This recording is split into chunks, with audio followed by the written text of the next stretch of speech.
Sean bienvenidos a nuestra primer cápsula informativa que corresponde a nuestro amparo en materia civil. Y haremos un pequeño ejercicio de retroalimentación en este punto para recordar todos los niveles básicos que contiene lo que es el juicio de amparo, lo que representa, para que después también podamos hablar sobre las reformas que se acreditaron en el 2024 en nuestra ley de amparo. Vamos a identificar que el juicio de amparo es un medio jurisdiccional protector de los derechos humanos reconocidos en la Constitución Federal y en los tratados internacionales de los que México forme parte. Este juicio procede, entre otras cosas, contra leyes, actos u omisiones de las autoridades que violen derechos humanos, y esta figura fue creada por el sistema jurídico mexicano.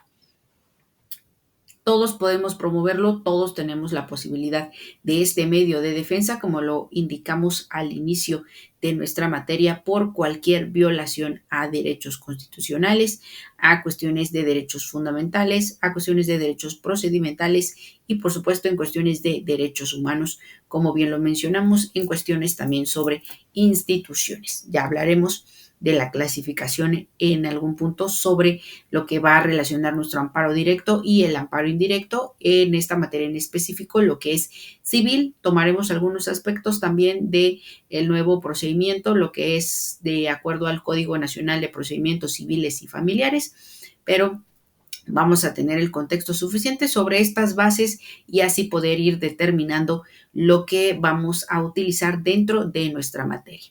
Recordando que en el artículo 5 sobre nuestra ley de amparo, ¿quiénes son las partes en el amparo? Para entender sobre este juicio de amparo, pues ya que tiene como objeto resolver toda controversia que se suscite por normas generales, actos u omisiones de autoridad que violen los derechos humanos reconocidos y las garantías otorgadas para su protección por la Constitución Política de los Estados Unidos Mexicanos, así como los tratados internacionales de los que el Estado mexicano sea parte.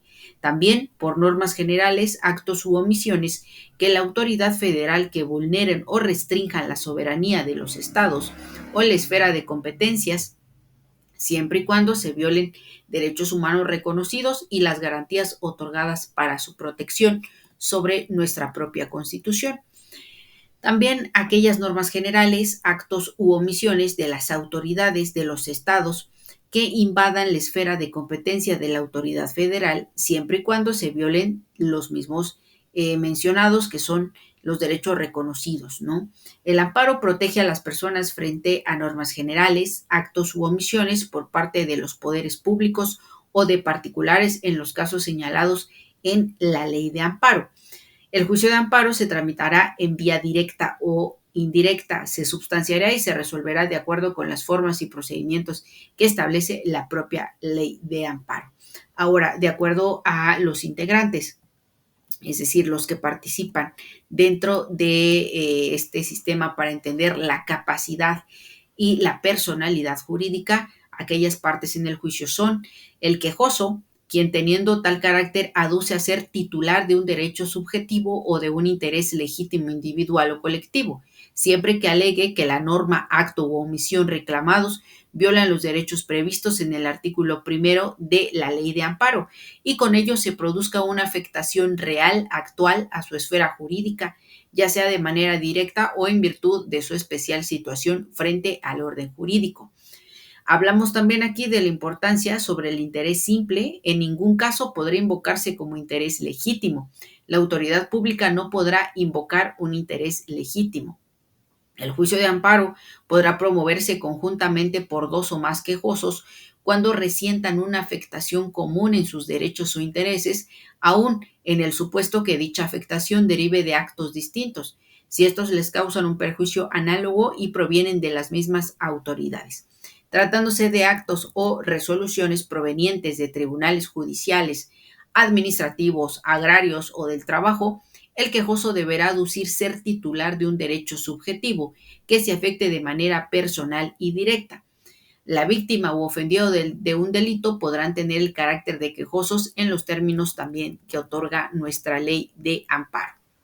Encontraremos también lo que es la autoridad responsable, Bajo este título de autoridad responsable, se entiende que teniendo este carácter con independencia de su naturaleza formal, es la que dicta, ordena, ejecuta o trata de ejecutar el acto que crea, modifica o extingue situaciones jurídicas en forma unilateral y obligatoria, u omita el acto en realizarse de manera crearía, modificaría o extinguiría dichas situaciones jurídicas.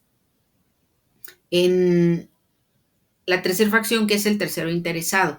¿Quiénes podrían tener este tal carácter? Bueno, la persona que haya gestionado el acto reclamado o tenga interés jurídico en el que subsista. La contraparte del quejoso cuando el acto reclamado emane de un juicio o controversia del orden judicial, administrativo, agrario o del trabajo. La víctima del delito u ofendido o quien tenga derecho a la reparación del daño o reclamar la responsabilidad civil, cuando el acto reclamado emane de un juicio del orden penal y afecte de manera directa esa reparación o responsabilidad. También el indiciado o procesado cuando el acto reclamado sea el no ejercicio o el desistimiento de la acción penal por el Ministerio Público. El Ministerio Público que haya intervenido en el procedimiento penal del cual derive el acto reclamado.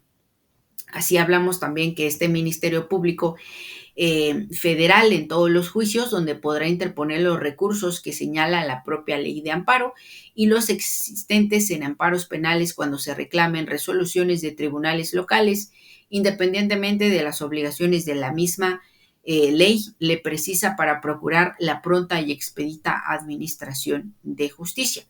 Sin embargo, en amparos indirectos en materia civil y mercantil y con exclusión de la materia familiar donde solo se afecten intereses particulares, el Ministerio Público Federal podrá interponer los recursos que la ley de amparo señala solo cuando los quejosos hubieran impugnado la constitucionalidad de normas generales y este aspecto se aborde en sentencia.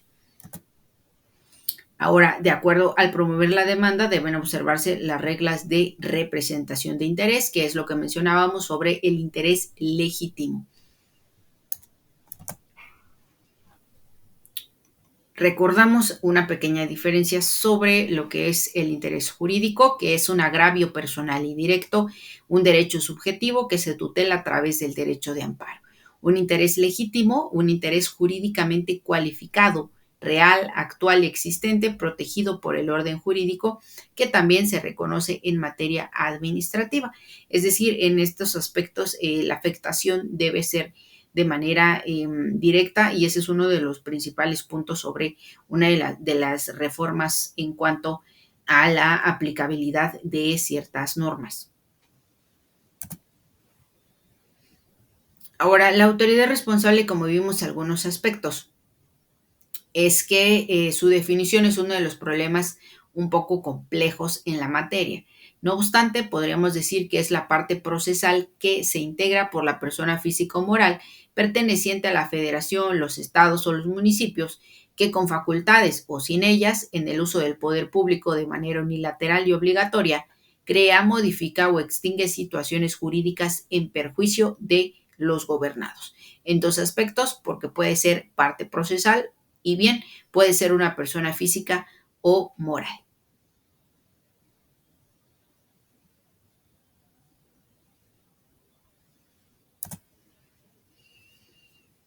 Ok, el tercero interesado, hemos mencionado los aspectos y recordando que el Ministerio Público es un órgano también de buena fe, ¿no? Entonces actúa en esta representación y protección del interés legal.